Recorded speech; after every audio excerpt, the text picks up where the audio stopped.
নাজিৰাত অসম প্ৰদেশ কংগ্ৰেছ কমিটিৰ জয় বাপু জয় ভীম জয় সংবিধান শীৰ্ষক অভিযান কাৰ্যসূচী অসম প্ৰদেশ কংগ্ৰেছ কমিটিৰ আহ্বান আৰু নিখিল ভাৰত কংগ্ৰেছ কমিটিৰ নিৰ্দেশনা অনুসৰি সংবিধানৰ ৭৫ বছৰ পূৰ্ণতাৰ লগতে মহাত্মা গান্ধীয়ে ১৯২৬ চনত কংগ্ৰেছ দলৰ সভাপতিৰূপে সভাপতিত্ব কৰাৰ ১০০ বছৰ পূৰ্ণতাৰ স্মৃতিত সমগ্ৰ ভাৰতবৰ্ষত জয় বাপু জয় ভীম জয় সংবিধান শীৰ্ষক অভিযান কাৰ্যসূচী চলোৱা হৈছে। এই বিশেষ অভিযানৰ অংশস্বৰূপে আজি নাজিৰা ব্লক কংগ্ৰেছৰ উদ্যোগত নাজিৰাৰ MC ক্লাবত এখন সভা অনুষ্ঠিত হোৱাৰ লগতে নাজিৰা নাট্য মন্দিৰৰ পৰা নাজিৰাৰ MC ক্লাবলৈ এক পদযাত্ৰা কাৰ্যসূচী অনুষ্ঠিত হয়।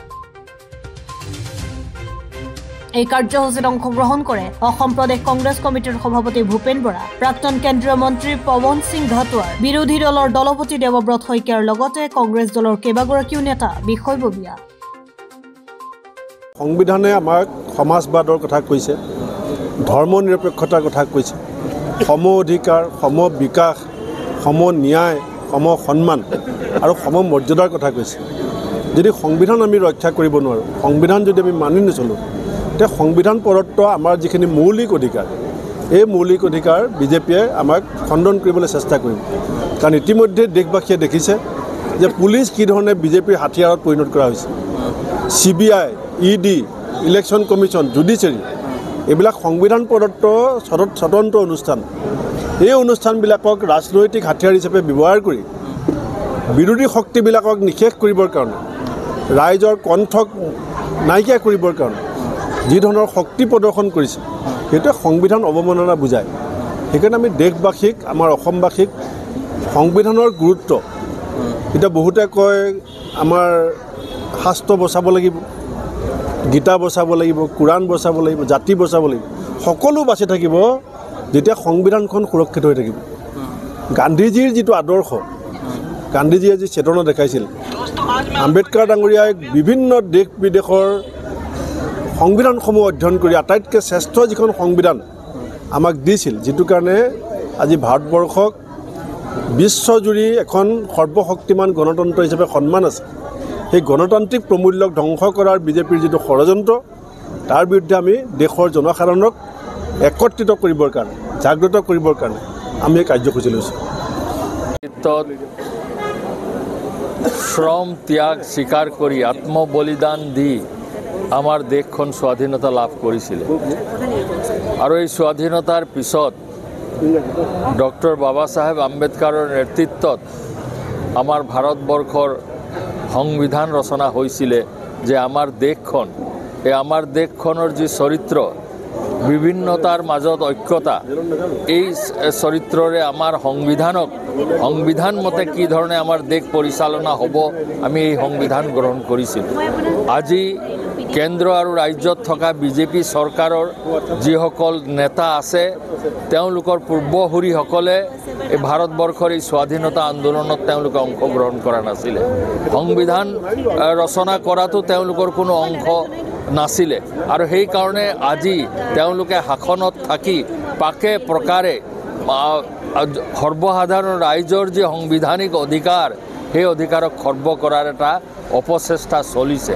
তাৰ বিৰুদ্ধেই আজি ভাৰতীয় জাতীয় কংগ্ৰেছে গোটেই ভাৰতবৰ্ষতে যে সংবিধান, যে আমাৰ ত্যাগৰ, ভাৰতবাসীৰ ত্যাগৰ ফলস্বৰূপে দেশখন স্বাধীন হ'ল, সংবিধান পালোঁ, সেই সংবিধানক ৰক্ষা কৰা আমাৰ পবিত্ৰ দায়িত্ব আৰু সেই সংবিধানে দিয়া আমাৰ অধিকাৰ, যি চিন্তাৰ অধিকাৰ, স্বাধীনতা, আমাৰ উপাসনাৰ যি স্বাধীনতা, বিভিন্ন জাতি জনগোষ্ঠীৰ মাজত যি অধিকাৰ, পিছপৰা শ্ৰেণীৰ মানুহৰ যি অধিকাৰ, সেই সকলোখিনি আমাৰ সংবিধানৰ দ্বাৰা দিয়া হৈছে আৰু সেইখিনিকে যাতে আমাৰ ৰাইজে ভালকৈ বুজি লৈ এই বিজেপি চৰকাৰে তেওঁলোকৰ সংবিধান প্ৰদত্ত অধিকাৰবোৰ খৰ্ব কৰিছে, তাক যাতে আমি প্ৰতিহিত, গণতান্ত্ৰিকভাৱে প্ৰতিহিত কৰিব পাৰোঁ, তাৰ কাৰণে আমি সৰ্বসাধাৰণ ৰাইজক আহ্বান জনাইছোঁ আৰু সৰ্বসাধাৰণ ৰাইজে এই দেশখনৰ মালিক, সৰ্বসাধাৰণ ৰাইজে হৈছে এই সংবিধান ৰক্ষা কৰাৰ ৰক্ষক। সেইকাৰণে সেই দায়িত্ব আমি প্ৰত্যেকজন নাগৰিকে পালন কৰিব লাগিব আৰু সেই কথাকে প্ৰচাৰ কৰিবলৈ কংগ্ৰেছ দলে আন্তৰিকতাৰ চেষ্টা কৰিছে। হ'ব সমষ্টিৰ নাজিৰা ব্লকৰ কাৰণে জয় ভীম, জয় বাপু, জয় সংবিধান এই শীৰ্ষক অভিযান আৰম্ভ কৰিম। আমাৰ প্ৰদেশ কংগ্ৰেছৰ সভাপতি ভূপেন বৰা ডাঙৰীয়া, প্ৰাক্তন সভাপতি পৱন সিং ঘাটৰ ডাঙৰীয়াৰ নেতৃত্বত আমি এটা পদযাত্ৰা কৰিলোঁ আৰু আমি আগন্তুক সময়ত আমাৰ গোটেই সমষ্টিতে এনেকুৱা কাৰ্যসূচী ল'ম বিভিন্ন ব্লকত। আজি একমাত্ৰ নাজিৰা ব্লকৰ অধীনত আমাৰ 13খন পঞ্চায়ত আছে। এই 13খন পঞ্চায়তৰ আমাৰ কৰ্মীসকলক লৈ কৰ্মী সভা কৰিছোঁ। আৰু আপোনালোকে জানে দেশৰ গণতন্ত্ৰৰ প্ৰতি বৰ্তমান ভাবুকি আহি গৈছে, সংবিধানৰ প্ৰতি ভাবুকি আহি গৈছে। সুপ্ৰিম কোৰ্টৰ উচ্চতম ন্যায়ালয়ৰ ন্যায়াধীশসকলে কৈছিলে যে দেশত গণতন্ত্ৰ বিপদাপন্ন, তেওঁলোকৰ যেনেধৰণে স্বতন্ত্ৰভাৱে কাম কৰিব লাগে সেই কাম কৰিব পৰা নাই। সুপ্ৰিম কোৰ্টৰ জাজসকলে কৈছে ED, CBI এইবিলাক শাসকৰ বহতীয়া হৈ গৈছে আৰু তেওঁলোকক ভাটৌ চৰাই নিচিনাকৈ সজাত থকা ভাটৌ চৰাই নিচিনা ব্যৱহাৰ কৰা হৈছে, তেওঁলোকৰ স্বতন্ত্ৰতা নাই। ঠিক তেনেকৈ নিৰ্বাচনী আয়োগৰ যি স্বতন্ত্ৰতা সেয়াও এতিয়া আইন সংশোধন কৰি নাইকিয়া কৰা হৈছে। আমি বিভিন্ন সময়ত কৈ আছোঁ যে নিৰ্বাচনত বিভিন্ন ধৰণৰ অনিয়ম হয়, সেই অনিয়মখিনি ঢাকিবলৈ নিৰ্বাচনী আইন সংশোধন কৰা হৈছে। মহাৰাষ্ট্ৰত 4 মাহৰ ভিতৰত ৭৪,000 ভোটাৰ বৃদ্ধি পালে। কেনেকৈ বৃদ্ধি পালে, কেনেকৈ সন্ধিয়া 5 বজাত যেতিয়া ভোটগ্ৰহণ পৰ্ব শেষ হয় তাৰপিছত কেনেকৈ লাখ লাখ ভোটাৰে ভোটদান কৰিলে সেই কথাবিলাক আমাক আজি ক'ব নিবিচাৰে। আৰু সংবিধানত যেনেকৈ আমি কৈছিলোঁ যে আমাৰ এটা সমতা হ'ব লাগিব, সমাজবাদ হ'ব লাগিব, ধৰ্ম নিৰপেক্ষতা হ'ব লাগিব, আমাৰ ন্যায় হ'ব লাগিব, এইখিনিৰ পৰা যেন আজি বহুত অঞ্চলত চৰকাৰীভাৱে বহুত লোকক বঞ্চিত কৰিব পৰা বিচৰা হৈছে। আৰু কোৱা হয় যে যদিহে এটা বিশেষ ৰাজনৈতিক দলক ভোট নিদিয়ে তেতিয়াহ'লে ভোটাৰবিলাক পাকিস্তান যাব লাগে। আকৌ কোনোবাই কয় যে যিখন সংবিধান 1949 চনত বাবা চাহেবে আমাক গ্ৰহণ কৰিলে, আমি দেশৰ জনগণে গ্ৰহণ কৰিলোঁ 1949 চনত। আৰু তেখেতসকলে কয় যে এবছৰ আগত ৰাম মন্দিৰ নিৰ্মাণ হ'ল, যেতিয়া সম্পূৰ্ণ হ'ল সেইদিনাখনে বোলে আমাৰ দেশত বোলে দেশখন স্বাধীন হ'ল। এইবিলাক কথাৰ অপপ্ৰচাৰৰ পৰা ৰাইজক আমি সচেতন কৰিব লাগিব, সজাগ কৰিব লাগিব।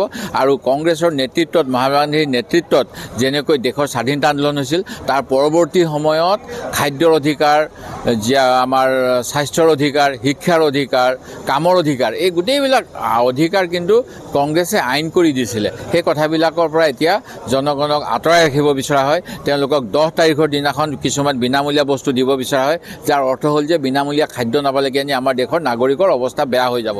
আৰু যিসকলে কাম কৰি খায় তেওঁলোকৰ কাৰণে কোনো আঁচনি নাই, নিবনুৱাৰ কাৰণে চাকৰি নাই।